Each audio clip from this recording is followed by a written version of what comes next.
Hello दोस्तों, आपका अपना चैनल स्टडी पॉइंट पे हार्दिक स्वागत है, वेलकम है।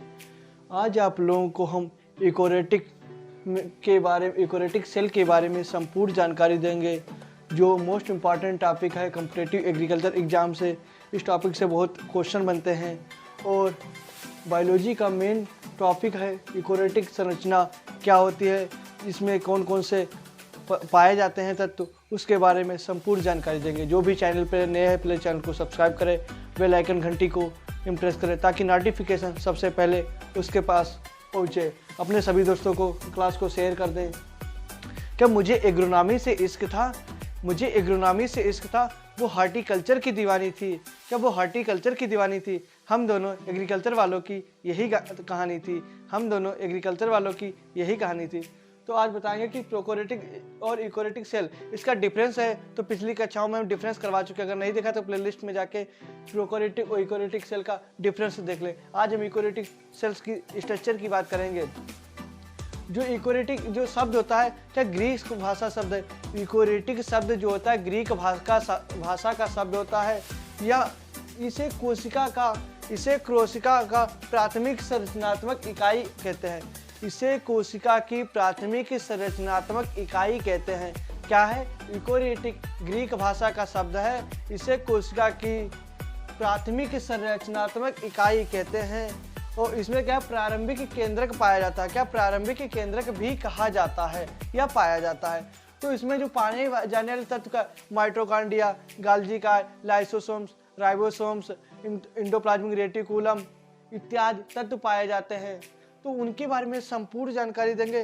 तो इसमें क्या होता है, ये बहुकोशिकीय होते हैं, जो प्राणी मतलब जंतुओं में पाया जाता है। तो बताएंगे जे इसका स्ट्रक्चर होता है, इसके बाहरी आवरण को प्लाज्मा मेम्ब्रेन कहते हैं। क्या कहते हैं? प्लाज्मा मेम्ब्रेन कहते हैं। इसकी जो इकोरेटिक की बाहरी जो स्ट्रक्चर होता है उसे क्या कहते हैं? प्लाज्मा मेम्ब्रेन कहते हैं। इकोरेटिक स्ट्रक्चर के अंतर्गत माइटोकॉन्ड्रिया, गाल्गी काय, राइबोसोम्स, माइटोकॉन्ड्रिया इत्यादि पाए जाते हैं। इनके बारे में हम संपूर्ण जानकारी देंगे। क्या बताएं? इकोरेटिक का स्ट्रक्चर की जो बाहरी संरचना होती है उसे क्या कहते हैं? प्लाज्मा मेम्ब्रेन कहती हैं। अब बताएंगे माइटोकॉन्ड्रिया, ये जो चप्पल की आकार की संरचना होती है उसे क्या कहते हैं? माइटोकॉन्ड्रिया। चप्पल के आकार की जो स्ट्रक्चर होता है उसे माइटोकॉन्ड्रिया पाया जाता है। माइटोकॉन्ड्रिया क्या है? ये क्या कोशिका का ऊर्जाग्रह है। माइटोकॉन्ड्रिया क्या है? कोशिका का ऊर्जाग्रह है। इसे कोशिका का ऊर्जाग्रह क्यों कहा जाता है? इसे कोशिका का ऊर्जाग्रह क्यों?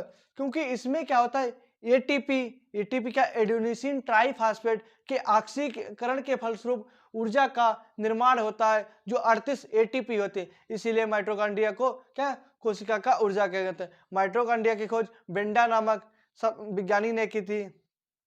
अब क्या माइटोकॉन्ड्रिया में एक क्रिस्टी पाई जाती है। टेढ़ी मेढ़ी जो संरचना होती है उसे क्रिस्टी कहते हैं। अब केंद्रक क्या, इसमें जो केंद्रक जो छोटे छोटे जो कण दिखाई देते हैं उसे क्या केंद्रक होता है। केंद्रक न्यूक्लियस जो माइटोकॉन्ड्रिया इकोरेटिक स्ट्रक्चर के अंतर्गत पाया जाता है। इसमें क्या होता है, जो छोटे छोटे जो कण देते हैं उसे क्या कहते हैं? क्रोमेटिन कहते हैं। क्या बताए? इसमें जो छोटे छोटे कण पाए जाते हैं उसमें क्या कहते हैं? क्रोमेटिन कहते हैं। और जो इन्हीं के जो खाली स्थान होता है, जो एक क्रोमेटिन क्या होता है, न्यूक्लियस का बहुत सारे जो केंद्रक होते हैं उसे न्यूक्लियस कहते हैं, और जो एक केंद्रक होता है उसे न्यूक्लियस कहते हैं, मतलब सिंगल केंद्रक कहते हैं हम। अब बताएंगे कि इसके बारे में ये होते हैं जो राइबोसोम्स, जो खुले में राइबोसोम्स दिख रहे हैं आप लोगों को, इनको क्या राइबोसोम्स कहते हैं। ये फ्री होते हैं, ये कहीं पर भी आ जा सकते हैं। पूरी इकोरेटिक स्ट्रक्चर में इनका कोई निश्चित स्थान नहीं होता। लेकिन राइबोसोम अटैच्ड, ये क्या होता है? राइबोसोम जो होते हैं अटैच्ड होते हैं। क्या होते हैं? अटैच होते हैं, मतलब क्या इस पे जुड़े होते हैं एंडोप्लाज्मिक रेटिकुलम पे। किस पे? एंडोप्लाज्मिक रेटिकुलम पे जुड़े होते हैं। अब जो होता है प्लाज्मा, इसमें जो धारी दिखाई देती है कम इकोरेटिक स्ट्रक्चर के अंदर, जो धारी हमें दिखाई देते हैं उन्हें क्या कहते हैं? माइक्रोफिलामेंटस कहते हैं। इकोरेटिक स्ट्रक्चर के अंतर्गत जितनी हमें धारी दिखाई देती है उसे क्या कहते हैं? माइक्रोफिलामेंटस कहते हैं। अब अभी इनके सभी के हम संपूर्ण कार्य बताएंगे कि किसका क्या कार्य है, इसकी संपूर्ण जानकारी लिखवाएंगे भी। तो पहले क्या है, इसका हम स्ट्रक्चर के बारे में संपूर्ण जानकारी दे दें कि यूकोरियोटिक में कौन कौन से तत्व पाए जाते हैं, उसकी संपूर्ण, फिर उनके सभी के हम कार्य बताएंगे, वो बाकायदा एक्सप्लेन करेंगे। तो वीडियो को लास्ट तक देखते रहे, अपने सभी दोस्तों को जरूर शेयर करें। फिर लाइसोसोम, ये जो स्ट्रक्चर होता है इसे माइक्रो इसके क्या अंदर यूकोरियोटिक स्ट्रक्चर के अंदर पाया जाता है, ये क्या होता है, लाइसोसोम्स। क्या लाइसोसोम्स होता है, और ये जो संरचना इस तरीके से जो यूकोरियोटिक स्ट्रक्चर के अंतर्गत पाई जाते हैं उससे क्या कहते हैं, माइक्रोट्यूबुल्स कहते हैं, माइक्रोट्यूबुल्स कहते हैं, माइक्रोट्यूबुल्स कहते हैं। अब आएंगे जो हमारी इस प्रकार की जो उंगली नुमा संरचना होती है उसे क्या कहते हैं, एंडोप्लाज्मिक रेटिकुलम कहते हैं। जो हमारी यूकोरियोटिक उंगली नुमा संरचना होती है उसे क्या कहते हैं, यूकोरियोटिक कहते हैं। एंडोप्लाज्मिक रेटिकुलम जो होता है, इसका जो होता है इसमें स्मूथ होता है, मतलब क्या होता है, इसमें जो राइबोसोम से नहीं जुड़े होते हैं। लेकिन यहीं पर जो यूकोरियोटिक संरचना होता है इसमें क्या होता है, जो छोटे छोटे कण दिखाई देते हैं उसे क्या कहते हैं, राइबोसोम्स कहते हैं। इसमें क्या होता है, एंडोप्लाज्मिक रेटिकुलम रफ होता है, क्या होता है, रफ होता है। तो उसमें जो होता है, जो हो गया न्यूक्लियस, इसके अंदर के तरल पदार्थ भरा हो जाता है। क्या, यूकोरियोटिक्स के अंतर्गत कौन सा तरल पदार्थ भरा जाता है। और केंद्रक जो होता है, केंद्रक के अंदर क्या क्रोमेटिन धागे पाए जाते हैं, कौन सा, क्रोमेटिन धागे पाया जाता है। ऐसे केंद्रक के अंदर जो जाल दिखाया जाता है उसे क्या कहते हैं, क्रोमेटिन धागे कहते हैं। केंद्रक के अंदर एक केंद्रिका पाई जाती है, जो केंद्रक के अंदर क्या केंद्रिका पाई जाती है, केंद्रिका कहते हैं। केंद्रिका की खोज फोंटाना नामक साइंटिस्ट थे। क्या, केंद्रिका की खोज फोंटाना नामक साइंटिस्ट। सेल जो कोशिका आती है, कोशिका की खोज रॉबर्ट ब्राउन नामक विज्ञानी ने, क्या कोशिका की खोज रॉबर्ट हुक ने, क्या कोशिका की खोज रॉबर्ट हुक नामक विज्ञानी ने की थी। लेकिन यहीं पे क्वेश्चन बहुत बार कॉम्पिटिटिव एग्रीकल्चर एग्जाम में हुआ कि केंद्रक की खोज किसने की थी। तो केंद्रक की खोज रॉबर्ट ब्राउन नामक विज्ञानी ने की थी। किसने, केंद्रक की खोज रॉबर्ट ब्राउन ने की थी। यहाँ पे बच्चे कंफ्यूज रहते हैं कि रॉबर्ट हुक और रॉबर्ट, जो रॉबर्ट हुक थे इन्होंने कोशिका की खोज की थी। क्या, रॉबर्ट हुक ने कोशिका की खोज की थी, लेकिन केंद्रक की खोज रॉबर्ट ब्राउन नामक वैज्ञानिक थे, उन्होंने की थी। तो उसमें क्या था, जो केंद्रक हो गया, इसमें क्या था, जो राइबोसोम्स, एंडोप्लाज्मिक रेटिकुलम हो गए, माइटोकॉन्ड्रिया, माइटोकॉन्ड्रिया में क्रिस्टी हो जाती है, क्रिस्टी। अब लाइसोसोम, लाइसोसोम जो होता है जो लाइसोसोम है, लाइसोसोम की खोज डी डुबे नामक साइंटिस्ट ने की थी। बहुत बार कॉम्पिटिटिव एग्रीकल्चर एग्जाम और इंट्रेंस एग्जाम में क्वेश्चन पूछा गया है कि लाइसोसोम की खोज किसने की थी, लाइसोसोम का कार्य है। अभी कार्य के बारे में संपूर्ण जानकारी देंगे। पहले हम इसका स्ट्रक्चर बिल्कुल विधिवत तरीके से समझ लें। तो स्ट्रक्चर अगर आपको पता है तो पूरा स्ट्रक्चर के माध्यम से आप इसकी थ्योरी लिख सकते हैं। क्या लिख सकते हैं कि यूकोरियोटिक ग्रीक का शब्द है, इसके अंदर माइटोकॉन्ड्रिया पाई जाती है, गाल्गी काय, राइबोसोम, लवक इत्यादि, लाइसोसोम, राइबोसोम्स, केंद्रक इत्यादि पाए जाते हैं। तो आप इस तरीके से आपकी थ्योरी लिख सकते हैं। इसलिए आप स्ट्रक्चर को बिल्कुल सिंपल तरीके, फिर से एक बार बताते हैं, क्या जो इसमें की जो रचना दिखाई जाती है उसे क्या माइक्रो फिलामेंटस कहते हैं। जो यूकोरियोटिक का बाहरी स्ट्रक्चर होता है उसे कहते हैं प्लाज्मा मेम्ब्रेन कहते हैं। और यूकोरियोटिक में जो कण दिखाए जाते हैं छोटे छोटे, इसे क्या है, सिकोट्री 20 कहते हैं, 22 कहते हैं, सिकोट्री 22 कहते हैं। ये माइटोकॉन्ड्रिया हो गए। ये क्या था, राइबोसोम जो खुले स्थान पर घूमते हैं राइबोसोम्स कहते हैं, राइबोसोम्स कहते हैं। उसमें क्या होता है, ये जो कण दिखाई देते हैं, क्या जो कण दिखाई देते हैं, जो राइबोसोम अटैच्ड मतलब जुड़े हुए होते हैं। केंद्रक पाया जाता है क्रोमेटिन, न्यूक्लियस होते हैं, इसके अंदर क्या क्रोमेटिन धागे पाए जाते हैं। फिर आप लोगों का एंडोप्लाज्मिक रेटिकुलम स्मूथ हो गए। साइटोप्लाज्म जो इसके अंदर क्या जल भरा होता है, लाइसोसोम होगा, और माइक्रोट्यूबुल्स होगा जो इसकी किरणाएं दिखाई देती हैं। अब आशा करते हैं आप लोगों को जो स्ट्रक्चर समझ में आया है, तो स्ट्रक्चर के पहले स्क्रीनशॉट ले लो, फिर आप लोगों के सभी के हम कार्य बता रहे हैं बिल्कुल विधिवत तरीके से। तो आशा करते हैं आप लोगों ने स्क्रीनशॉट ले लिया। अब आप लोगों को हम इसका क्या कार्य बताते हैं कि कार्य इसके क्या होते हैं। बहुत इंपॉर्टेंट टॉपिक है इसका, बहुत बार क्वेश्चन मिला कि स्ट्रक्चर जो इसका बीएससी थर्ड सेम का माइक्रोबायोलॉजी हो गई, इसमें अदर सब्जेक्ट में होंगे जिसमें भी ये टॉपिक मिले, इसमें स्ट्रक्चर पूछा जाता है कि स्ट्रक्चर कि यूकोरियोटिक का स्ट्रक्चर बताओ। तो यूकोरियोटिक का स्ट्रक्चर आप लोगों को बता दिया। फिर क्वेश्चन पूछा जाएगा कि माइटोकॉन्ड्रिया का कार्य क्या है। नंबर 1,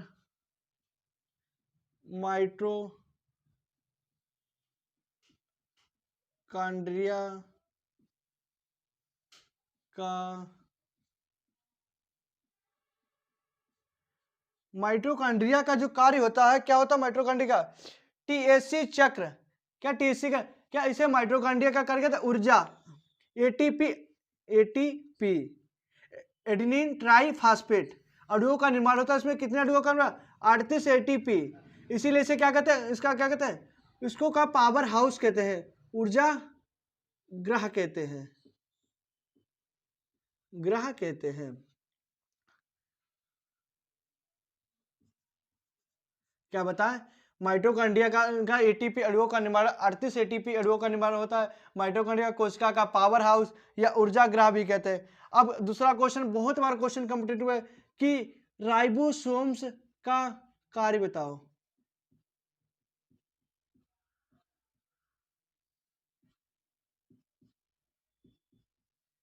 बहुत बार क्वेश्चन है कि प्रोटीन की फैक्ट्री किसे कहा जाता है? क्या प्रोटीन की फैक्ट्री किसे कहा जाता है?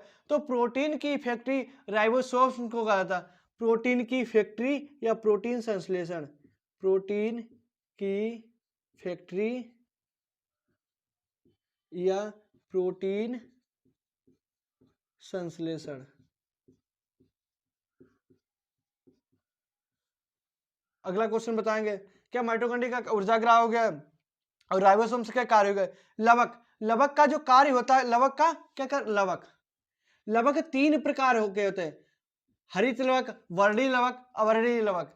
क्या हरित लवक, वर्णी लवक, अवर्णी लवक? तो लवक का कार्य क्या होता है? प्रकाश संश्लेषण, प्रकाश। बहुत बार इसके कार्य बहुत मोस्ट इंपॉर्टेंट होते हैं, एग्जाम में पूछे जाते हैं और वाइवा में भी क्वेश्चन पूछा जाता है कि लवक का कार्य क्या होता है, लवक का। तो प्रकाश संश्लेषण। नंबर 4 होता है, लवक के कार्य हो गए कि लाइसोसोम के कार्य बताओ। लाइसोसोम की खोज डी ड्यूवे नामक साइंटिस्ट ने किए थे। लाइसोसोम के कार्य, लाइसोसोम के कार्य, जो लाइसोसोम के कार्य होते हैं, पाचन तथा, क्या लाइसोसोम के पाचन तथा स्वपाचन में मदद करते हैं? पाचन में, पाचन एवं स्वपाचन में, क्या स्वपाचन होते हैं। अब केंद्रक, केंद्रक का कार्य क्या होता है? केंद्रक,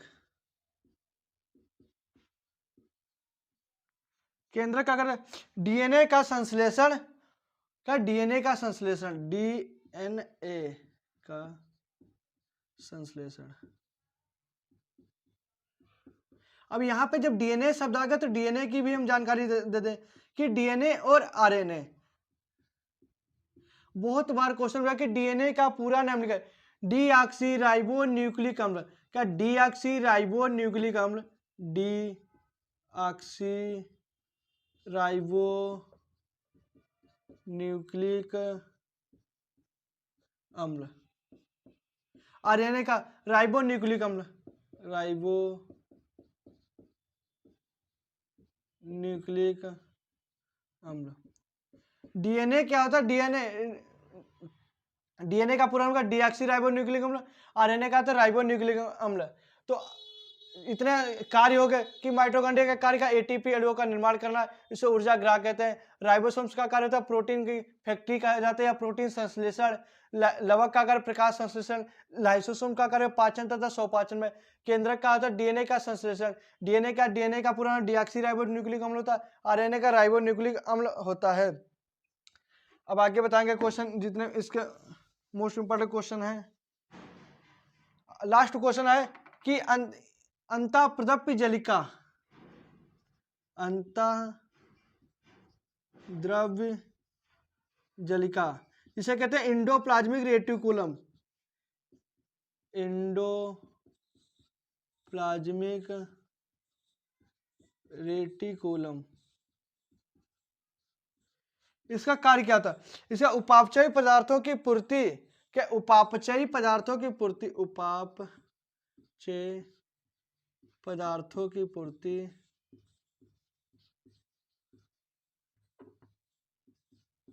तथा उपापचयी पदार्थों की पूर्ति तथा स्टेरॉइड हार्मोन्स का संश्लेषण तथा